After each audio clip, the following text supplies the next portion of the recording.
우리가 공부하겠습니다. 고린도전서 7장 1절에 있는 말씀을 읽겠습니다. 너희의 쓴 말에 대하여는 남자가 여자를 가까이 아니함이 좋으나. 고린도 교회에서 바울에게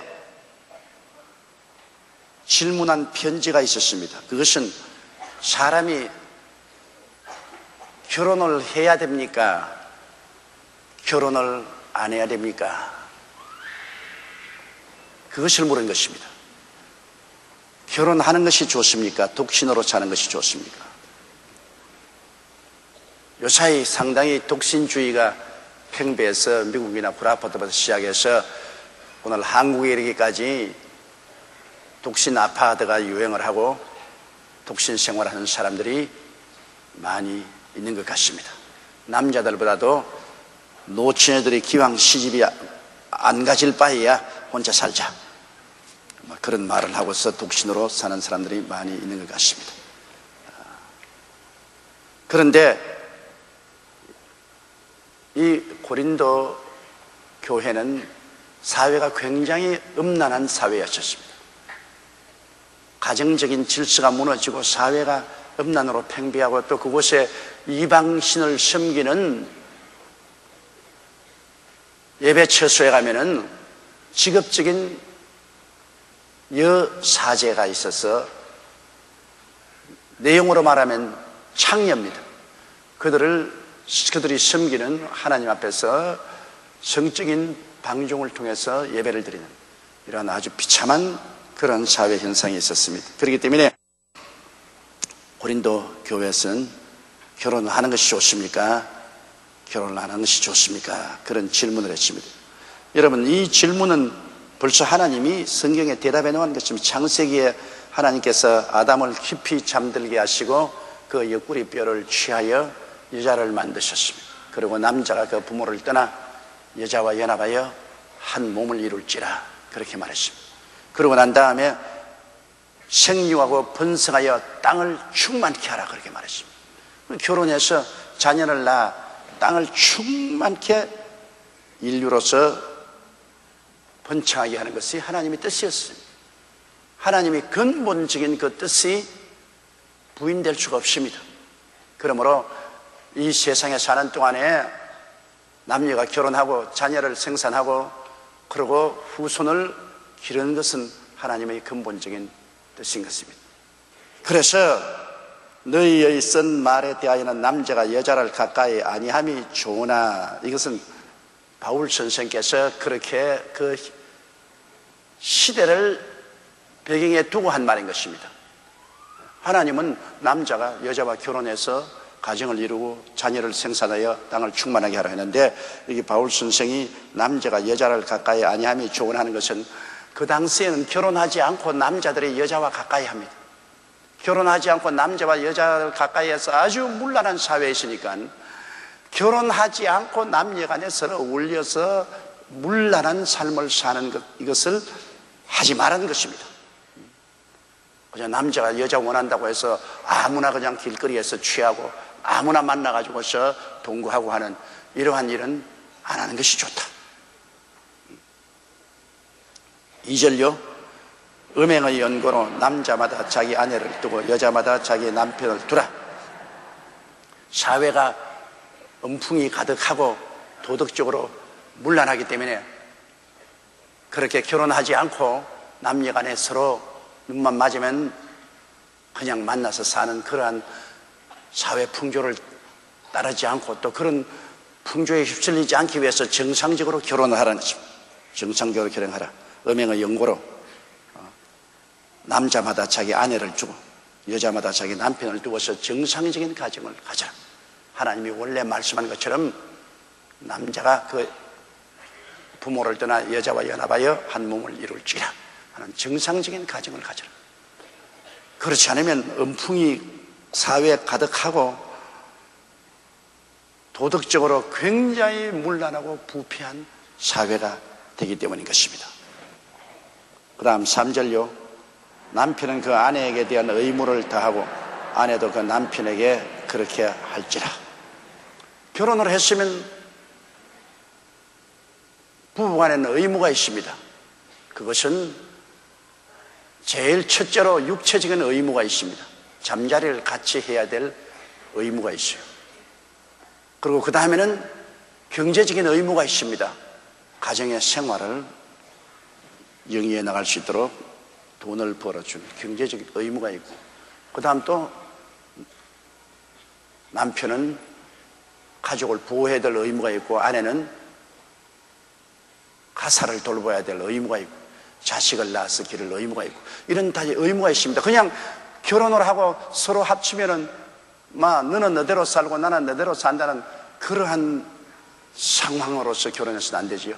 이러므로 결혼이라는 것은 의무를 다한다는 굉장히 큰 책임이 있습니다. 남편은 그 아내에 대한 의무를 다하고 아내도 그 남편에 그렇게 하라. 여기서 말하는 의무라는 것은 육체적인 의무를 강조해서 말하고 있는 것입니다. 같이 결혼했으면 육체적인 의무를 다해야 됩니다.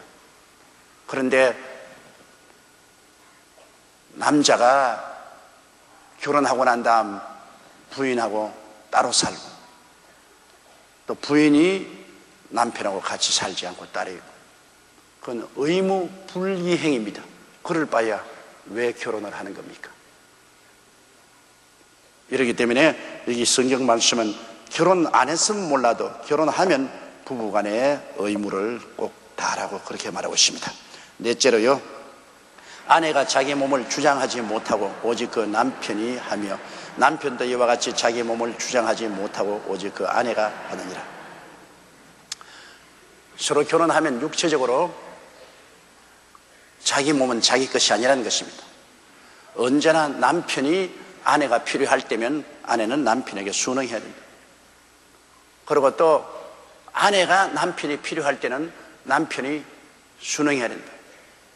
그래서 제가 45년간 목회를 하니까 가정의 모든 트러블, 외면적으로는 사람들에게 안 나타났지만 내면적인 트러블을 많이 보지 않아요. 거의 대다수의 가정적인 문제는 부부간 서로 불일치, 의무를 다하지 못하는 그 불일치가 트러블의 밑에 깔려 있어요. 그건 입으로 내놓고 말 안 하죠. 나중에 내용을 들여다보면 결국은 그것이 문제의 근본 발단이 되어 있습니다. 그런 문제만 명확히 잘 해결하면 다른 문제들은 쉽게 해결이 되는 것입니다. 그 다음요, 5절요. 서로 분방하지 말라. 다만 기도할 틈을 얻기 위하여 합의상 얼마 동안은 하되 다시 합하라. 이는 너희의 절제 못함을 인하여 사단으로 너희를 시험하지 못하게 함이라. 결혼했으면 분방하지 마라. 방을 따로따로 쓰지 마라. 그건 젊을 때 하는 말이고 늙으면 분방해도 상관이 없어요. 우리 한국에 보면 나이를 되게 환갑 지나고 나면은 부인은 안채 있고 남편은 사랑채에 있어가지고 에헴 하고서 사랑채에 설기침만 고함을 치고 있는데, 서로 육체가 필요할 때까지는 분방을 하면 안 돼요. 이제 나중에는 육체가 필요 없을 때가 와요. 그때는 누가 필요하냐? 등 긁어줄 사람만 필요해요. 등이나 긁어줄. 그러나 한참 젊을 때 분방을 하면 시험이 됩니다. 그렇기 때문에 이 성경이 말한 것은 하나님이 말씀하는, 하나님이 사람을 그렇게 만들어 놓았으니까요, 어찌될 도리가 없죠. 이러므로 하나님께서 말씀하신 대로 부부간에는 언제나 같은 방에 살아야 돼요. 함께 살아야 돼요. 그러나 특별히 분방할 때는 둘이가 서로 인원으로 해서 합의해야 하는 것입니다. 남편 마음대로 나 바쁘니까 당신 먼저 줘, 나는 다른 데 저 방에서 내 일 좀 하고 내 은퇴하겠다. 그거 안 됩니다. 서로 인원해서 허락을 받고, 허락 안 돼! 그러면 못 하는 거예요. 그건 병이 들었을 때는 치료받기 위해서는 그건 별 도리 없이 분방해야 되죠. 그리고 어떠한 특별한 일이 있어가지고서 분방해야 될 때는 그건 어찌할 도리가 없습니다. 여기 성경에 말하는 기도하기 위해서, 특별히 다니엘 기도나 마음에 작정한 기도를 하기 위해서 시간을 내위해서 분방을 해야 되겠다. 그런 특별한 하나님의 사업이나 또 인간 생활에 있어서도 특별히 이것은 별 도리가 없이 분방을 해야 되겠다는 그런 일이 있으면 그거는 합의하여서 하라는 것입니다, 성경에. 그렇지 않으면 분방을 자꾸 하면 마귀가 틈을 타가지고서 죄를 지게 만듭니다. 사탄의 유혹에 떨어질 수 있는 기회를 제공하기 때문인 것입니다. 사단으로 너희를 시험하지 못하게 하라, 유혹하지 못하게 하라는 것입니다. 그러나 6절요, 그러나 내가 이 말을 하면 권도요 명령은 아니라. 바울 선생께서는 권면을 하는 것이지 명령을 하는 것은 아니다. 명령을 하는 것은 아니다. 이렇게 해야 원만한 가정이 이루어지는 것이지 이렇게 안 하면 죄를 지는 것이다. 명령은 바로 어기면 죄가 되는 것이거든요. 너 분방하면 죄를 지었다, 죄인이다, 회개해라, 이런 것은 아니고, 죄까지는 안 가지만은 이렇게 하는 것이 하나님께 영광되고 너희에게 유익이 된다는 권면이라는 것입니다. 죄가 되는 사항은 아니다. 권면의 사항이라는 것입니다. 이 권면의 사항은 굉장히 중요한 것이죠. 7절요, 나는 모든 사람이 나와 같기를 원하노라. 그러나 각각 하나님께 받은 자기의 은사가 있으니 하나는 이러하고 하나는 저러하니라. 바울 선생은 혼자 살았는데요, 원래 역사적으로 보면은 바울 선생이 결혼했을 것이라는 추정이 많습니다. 바울 선생은 그 유대인 종교 국회인 산헤드린 회원이었는데, 원래 산헤드린 회원은 결혼해야 자격이 있습니다. 결혼하지 않고 혼자 사는 사람은 산헤드린 회원이 되지를 못했어요. 그런데 바울은 산헤드린 회원이었기 때문에 틀림없이 결혼했었어요. 그런데 그럼 왜 혼자 사느냐? 유대인 중에 어느 누구든지 먼저 예수를 믿게 되고 그 부인이나 남편이 같이 예수를 믿지 아니하면 집에서 공식적으로 장례식을 치릅니다. 남편이 예수 믿고 유대교를 떠나면은 다시 돌아오라고 해도 안 돌아오면 죽었다고 인정을 하고 유대교 회당에 보고를 하고 그 유대교 회계에서는 그 사람 장례식을 치릅니다. 죽었단 말이에요. 그러니까 바울 선생이 회개하고 예수를 믿고 난 다음 그 부인이 그것을 용납하지 아니하므로 둘이가 헤어져서 바울이 하나로 싱글로 살게 되었다, 이렇게 말하는 신학자들의 주장이 상당히 무게가 있습니다. 또 그뿐 아니라 바울 선생같이 살면은 결혼하면 안 돼요. 밤낮으로 여행하고 밤낮으로 감옥에 들어가 있고 밤낮으로 얻어맞고 돌아다니고 어떻게 결혼해요? 가정을 가지고 살 수가 없어요. 바울 선생께서는 모든 사람이 다 자기처럼 훨훨 묶임이 없이 사는 것이 좋지만은, 그러나 사람마다 받은 은사가 다르다. 나는 별 도리 없이 사도로서 혼자 살 수밖에 없게 되어 있지만은, 또 그렇지 못한 사람, 목회를 하는 사람은 또 가정을 가지고 자녀를 기르면서 목회해야 되는 것이니까 꼭 나처럼만 살으라고 명령을 할 수는 없다는 것입니다. 하나님이 주신 은사대로 살으라. 예수님도 그렇게 말하십니다. 뱃속에서 태어날 때부터 고자된 사람도 있고, 그리고 하늘나라를 위해서 스스로 고자된 사람도 있다. 그러나 받을 만한 사람 받으라. 강제로는 안 되는 것입니다. 자기 마음에 정말 하나님의 은사가 있어서 헌신할 수 있는 그런 마음이 있는 사람은 그것을 받을 수가 있는 것입니다. 자, 8절요. 내가 혼인하지 아니한 자들과 및 과부들에게 이르노니 나와 같이 그냥 지내는 것이 좋으니라. 나는 이 성경을 가만히 읽을 때 바울 선생이 하나님의 영감으로 물론 기록했지만 하나님의 영감도 개인의 체험을 통해서 나타난 것이기 때문에 바울이 아마 결혼하고 살 때 부인에게 혼인한 것 같아. 아주 굉장히 무서운 아내하고 결혼을 해서 혼인한 것 같다. 그래서 혼인하지 아니한 자들이나 과부들에게 이르노니 나와 같이 그냥 지내는 것이 좋다고 그러셨습니다. 혼자 지내는 게 좋다. 그 글자 사이에 말을 안 한 내용을 우리가 읽을 수 있죠.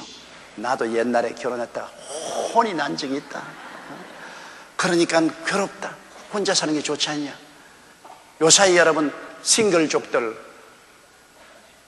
혼자 사는 사람들, 그 말 들어보면 혼자 사는 게 그렇게 편하답니다.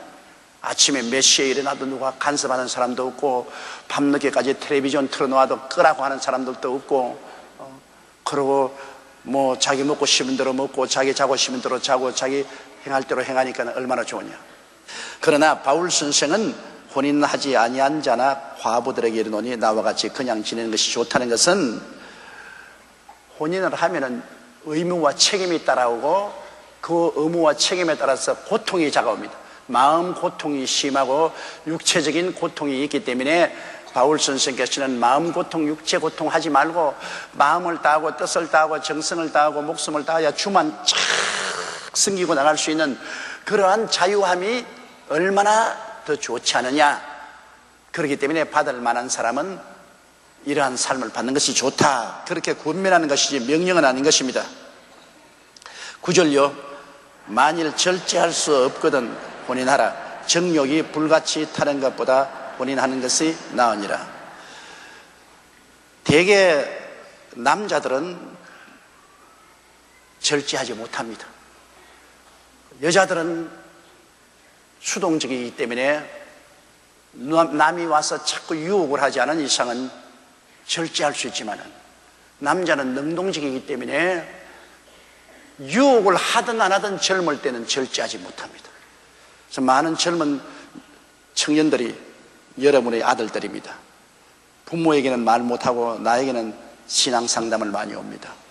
결혼은 하지 않고 성적인 욕망은 아주 너무나 강하고 그 정신적인 고통이 대단하다. 그 마음의 죄책감이 너무나 심하다. 이러므로 어떻게 해야 되겠느냐. 그 교회도 나오려니까 마음의 죄책감이 돼서 못 나오겠다. 그건 제가 늘 편지하는 것은 아주 정상적인 것이다. 젊을 청소년기에 성적인 욕망이 강렬하지 아니하면 아무 일도 하지 못한다. 왜냐? 이 성적인 욕망을 다른 데로 돌려야 돼요. 운동하는 데 돌리든지 공부하는 데 돌리든지 외부로 돌려서 이것을 다른 데 불로 태압을 해야 돼. 그래서 내가 언제 하는 말은, 강렬한 성적 욕망이 있는 사람이 큰 성공을 한다. 성적인 욕망이 강렬하지 않은 남자는 멀렁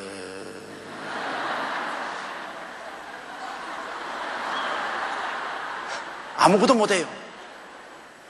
그러나 남자는 성적인 욕망이 강렬한 사람은 아주 공격적이 됩니다. 굉장히 공격적이 돼요. 그러면 공부도 아주 무지무지한 열심으로 하게 되고, 운동도 하게 되고, 사업도 열심히 하게 되고, 그 방향을 다른 곳으로 지혜롭게 돌려서 그 에너지를 자기의 목표를 성취하는 데 사용해야지. 그렇지 않고 성적 욕망이 생긴다고 거기에 빠져들어가면 그는 인생을 망칩니다. 그러면 뭐 음란하고 방탕하고 완전히 인생을 침륜에 빠지게 하는 것입니다. 그러니까 이 세상에 남자가 된다는 것은 굉장히 힘이 듭니다, 여러분. 그 어머니들이 그걸 알아야 돼요. 아내들도 그걸 알아야 돼요. 남자라는 것은 강력한 내적인 성적인 충동이 있습니다.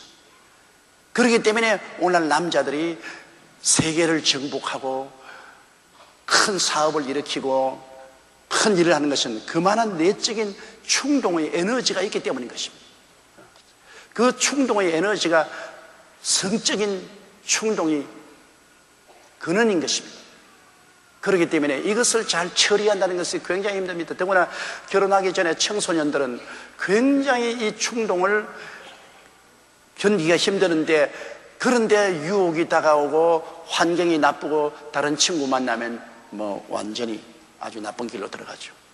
그렇기 때문에 굉장히 기도를 많이 해주고, 그리고 그 에너지를 건설적으로 목표를 올바르게 달성하는 것으로 이끌어야 됩니다. 나는 우리 교회 이 청년의 남녀들이 와서 참 하나님께 춤추면서 예배를 드리고 주일날마다 와서 열심히 주님을 섬기고 봉사하면 얼마나 아름다운지 몰라요. 그들은 그러한 하나님을 섬김으로써 그 속에 있는 에너지를 다 태우고 발산할 수 있으니까요. 그리고 결혼한 남자도 한 가지입니다. 결혼한 남자도 30대, 40대 한참 활동력이 있을 때는 그의 정별에서 성적인 욕망도 굉장히 강합니다. 그렇기 때문에 그러한 활동적인 남자를 부인이 꽉 성적으로 잡아놓고 있어야 됩니다. 그거를 분방을 한다든지 거역을 한다든지, 그리고 또 남편이 부인에 대한 애착심을 잃어버리게 한다든지 하면은 틀림없이 사고 납니다.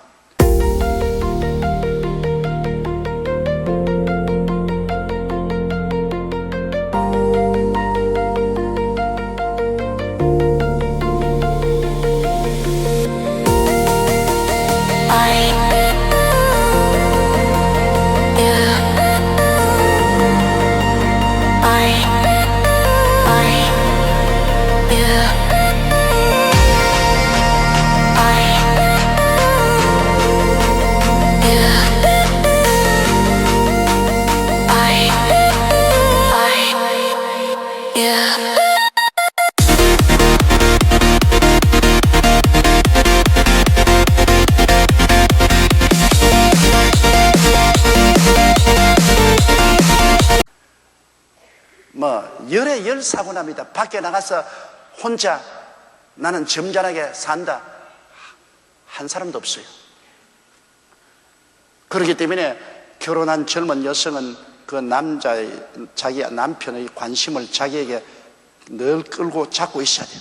육체적인 관심을 잡고 있어야 돼요. 그래서 결혼했으니까 이제는 법적으로 남편이고 아내듯이 내가 화장도 할 필요도 없다. 머리칼도 쫙 내려놓고 옷도 아침에 느끼는 거, 여보, 만정이 떨어져. 저녁에도 퇴근하면은 낮잠 자고 일어나가 머리는 이렇게 해가지고서 힘은 이렇게 걸리다 이렇게, 이제 와요. 도로 나가고 싶다고. 여자는 꽃입니다. 꽃은 아름다워야 돼. 별 돌이 없어 아름다워야 돼. 아무리 호박꽃도 아름다워야 돼. 할미꽃도 아름다워야 돼. 그러므로 자기의 모든 몸가짐을 언제나 처녀 때부터 시작해서 아주머니가 되고 이제는 졸업할 때까지 언제나 몸가짐을 깨끗이 해야 돼. 여성은 그렇게 해야 돼요. 여성은 언제나 남편을 손아귀에 잡고 있어야 돼요. 결혼해서 법적으로 내 사람이 되었으니까 이제는 내버려 둬도 된다. 남자는 집만 떠나가면 총각이라고 오해를 하고 있습니다. 그걸 알아야 돼. 자기 처자가 있음에도 불구하고 집만 떠나면 나는 총각이다, 그런 오해를 가지고 산다. 그러니까 꽉 잡고 있어야 돼. 그러므로 일단 결혼했으면 끝까지 그 매력을 언제나 손에 잡고 있도록 자기의 몸가짐, 마음가짐을 가져야 돼. 그리고 언제나 남편을 만날 때 기분 좋게 명랑하게 해야 돼. 내가 전에도 말했잖아요. 근데 그 설교를 하고 난 다음 그 다음 좋은 편지가 많이 왔어요. 왜냐하면 자기는 남편 올 때 언제나 시큰둥하고 돈도 잘 못 벌고 말이야, 신통질하는데 뭘 내가 반가워해 주긴 해서 늘 더 시큰둥했는데 목사님이 반갑게 웃어라, 명랑하게 웃어라, 그 설교를 듣고 그 다음부터 남편만 따라오면 아유 오시냐고 상당히 가정의 분위기가 좋아지고 남편이 자기를 대하는 태도가 달라졌다, 그런 편지가 와요. 내 설교를 한 것이 효과가 있은 것 같아. 명랑해야 돼. 명랑. 남편을 보면 언제나 손주 죽은 시어머니처럼 이렇게 하고 있지 말고 명랑이야, 명랑. 아주 깜짝 놀랄 정도로 명랑해야 돼. 명랑한데 왜 안 좋아할 사람 누가 있어요? 웃는 얼굴, 고운 얼굴, 우는 얼굴, 미운 얼굴인데요. 웃는 얼굴을 하고 아주 명랑하게 대해주면 얼마나 기분이 좋아요. 살짝 웃는 연습하면 하세요. 거울 보고, 여러분께서 거울을 보시고 매일같이 웃는 연습을 하시라고요. 웃는 연습을. 그것은 얼마나 여러분 자신에게도 유익이 되고 남편에게도 유익이 되는 겁니다. 웃으면 몸에 굉장한 건강을 가져오는 것입니다. 황수관 씨의 신바람 나는 건강법에도 늘 웃으라 하지 않습니까? 웃으면 몸에서 약공장이 발동을 해서 병이 낫고 건강해진다. 그러므로 여러분 항상 웃는 자가 되십시오. 이게 성경 말씀에 있는 것이 만일 절제할 수 없거든 혼인하라. 정욕에 불같이 타는 것보다 혼인하는 것이 아니라. 바울 선생은 거의 처녀나 과부들이 혼자 사는 것이 좋다 그렇게 말하고 있는데, 이 처녀들은 혼자 살 수 있어요.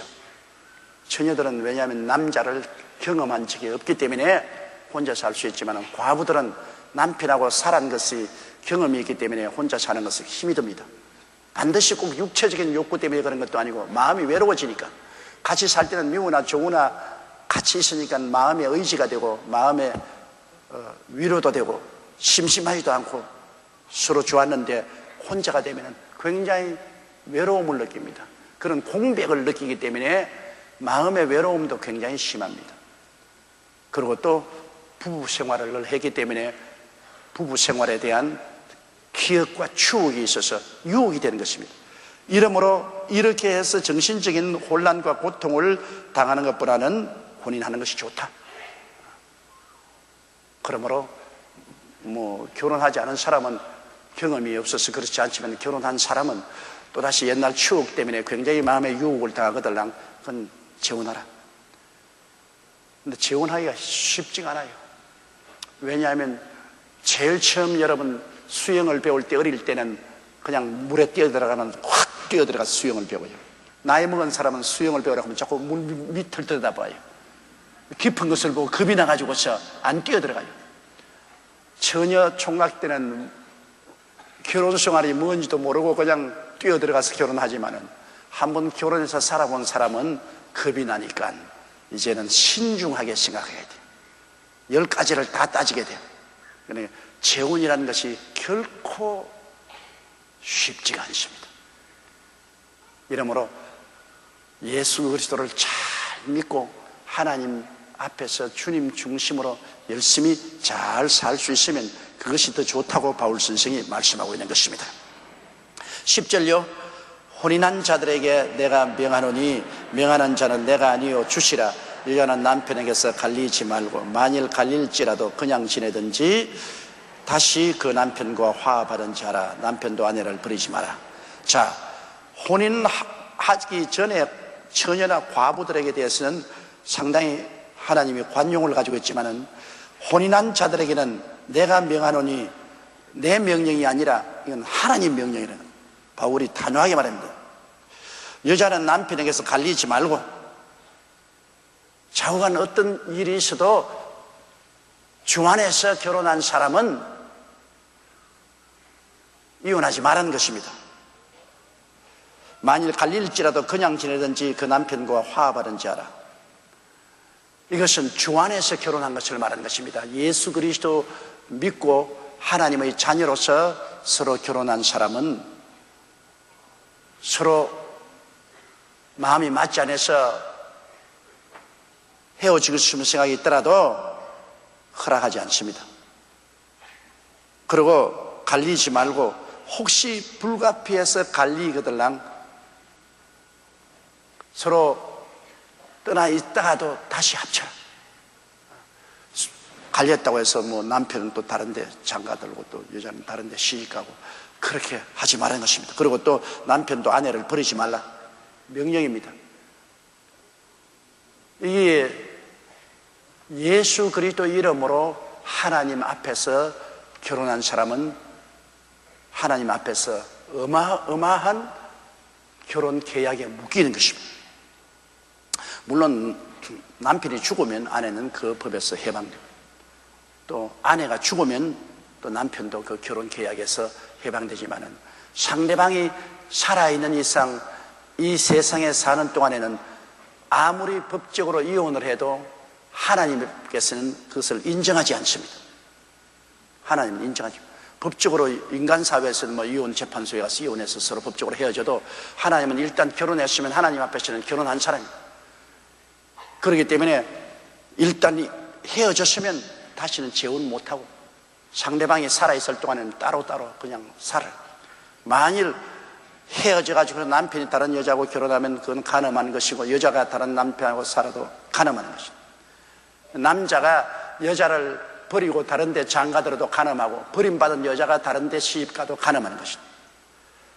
이 결혼에 대한 하나님의 법칙은 대단히 엄합니다.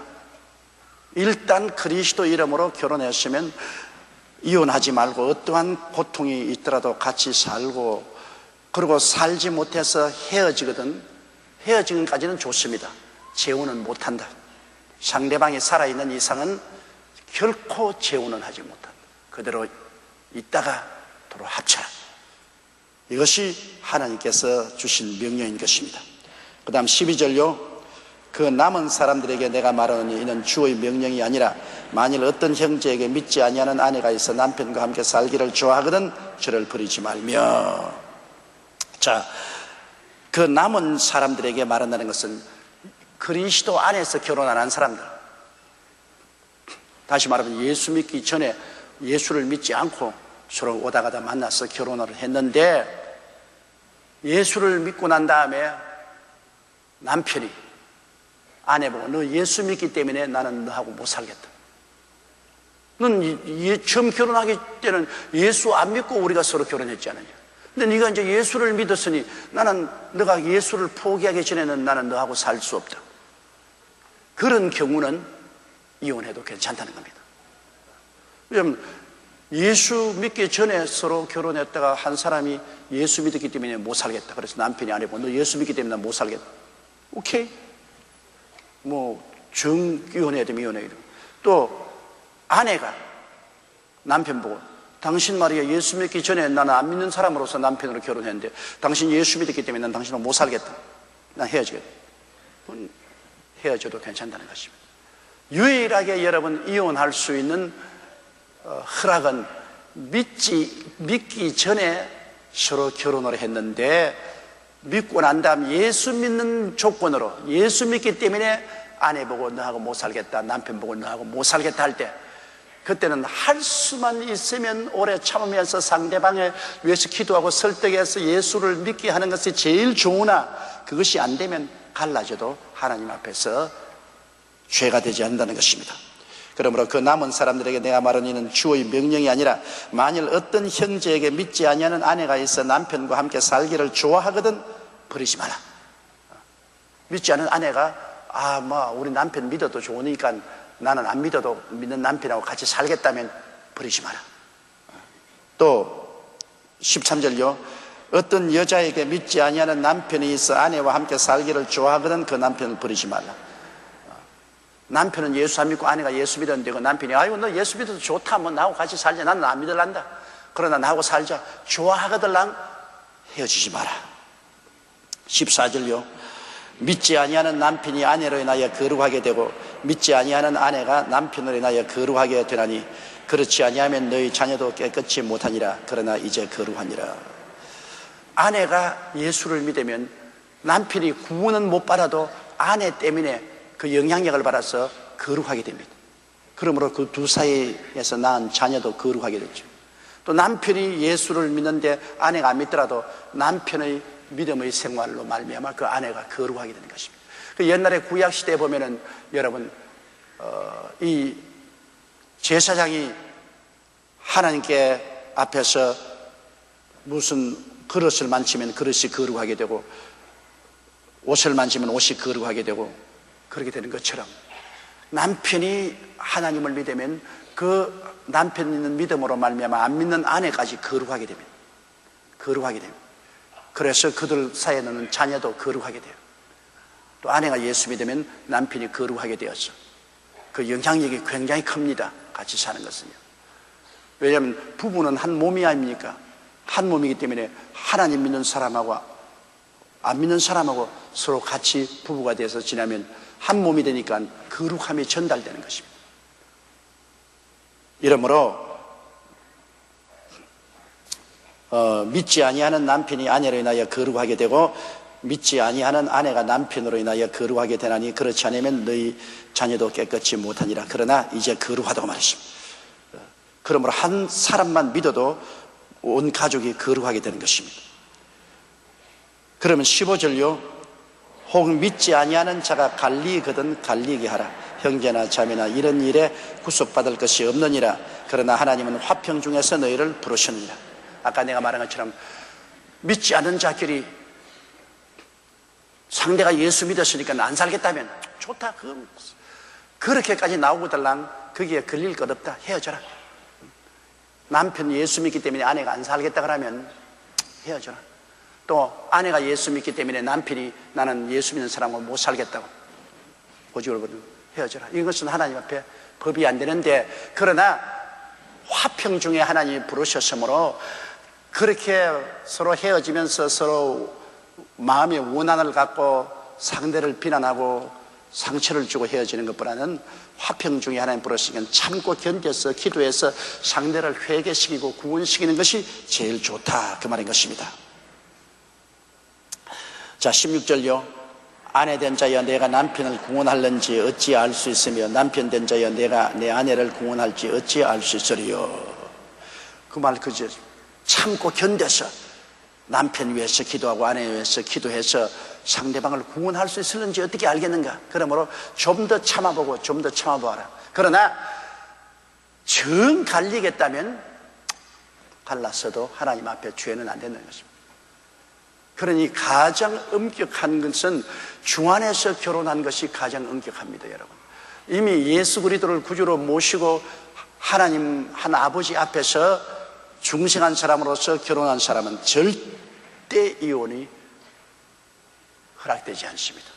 서로 분리되어 있든지 도로 합치든지 그렇게 해야지 상대가 살아있는 이상은 절대로 재혼도 되지 않습니다. 그 재혼하면은 이것은 간음이 됩니다. 간음한 자는 하늘나라를 상속으로 받지 못한다고 하지 않습니다. 결혼의 윤리와 도덕은 대단히 하나님 앞에서는 이게 엄격한 것입니다. 이렇기 때문에 결혼한 사람들은 근본적으로 우리 예수 믿는 사람들은 이혼은 허락되지 않습니다. 그냥 분리해 있든지 도로 합치죠. 그러나 예수 믿기 전에 결혼해서 남편이 예수 믿기 때문에 너하고 못 살겠다 하면 헤어져도 괜찮다. 아내가 예수 믿기 때문에 당신하고 못 살겠다 하면 헤어져도 좋다. 그거는 죄가 안 된다는 것입니다. 유일하게 헤어질 수 있는 조건이 바로 그것입니다. 믿지 않은 사람끼리 결혼해서 그 상대방이 예수 믿었다고 해서 못 살겠다고 하면 그거는 헤어져도 괜찮다. 그러나 그것조차도 참고 기도해서 상대방을 구원할 수 있는 기회가 올 수 있을 것이니까 신중하라는 것을 여기에 가르쳐주고 있는 것입니다. 17절요. 오직 주께서 각 사람에게 나눠 주신 대로 하나님이 각 사람을 부르신 그대로 행하라. 내가 모든 교회에서 이와 같이 명하노라. 주께서 각 사람에게 나눠 주신 대로 하나님이 각 사람을 부르신 그대로 행하라. 예수 믿음으로서 부르셨으면 믿음 가운데서 어찌한지 문제를 해결하고, 예수 믿지 않은 데서 부르셨으면 예수 믿지 않은 데서 문제가 생기면 될 수 있으면 서로 참되 안 되면 갈라서라. 다 하나님께서 각 사람에게 삶을 나누어 주신 대로 또 부르신 그대로 행하라는 것입니다.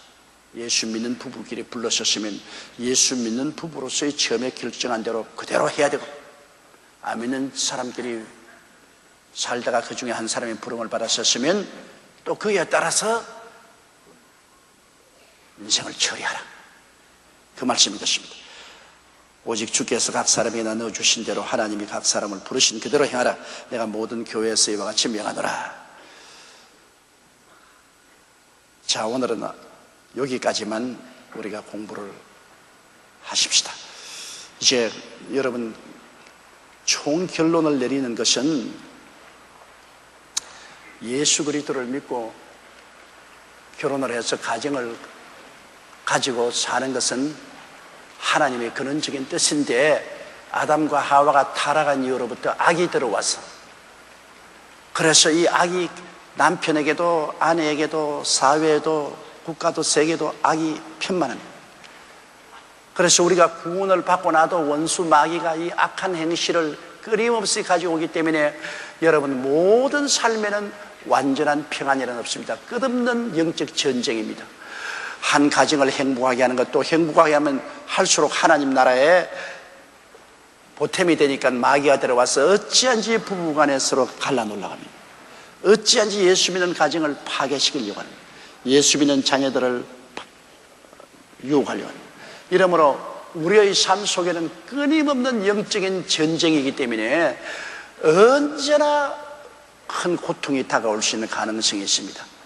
이러므로 여러분 가정을 가진 사람은 열심히 주 안에서 기도하고 그리고 마귀를 대적하고 주님 안에서 굳세게 믿음, 소망, 사랑으로 서로 애를 써야 되고 남편은 아내를 보호해야 되고 아내는 남편을 또 지켜야 되고 두 사람이 연합해서 기도해서 유혹에 들어가지 않도록 언제나 만반의 태도를 해야 되는 것입니다.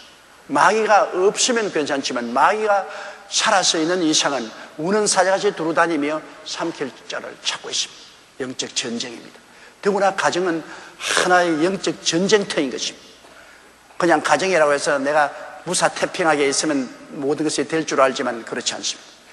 언제나 전쟁입니다. 부부간에 싸움을 붙이고 불일치를 가져오고 파괴하시려고 하는 이런 전쟁 상태이기 때문에 여러분 그것을 아시고 마음에 긴장을 놓으시면 안 됩니다.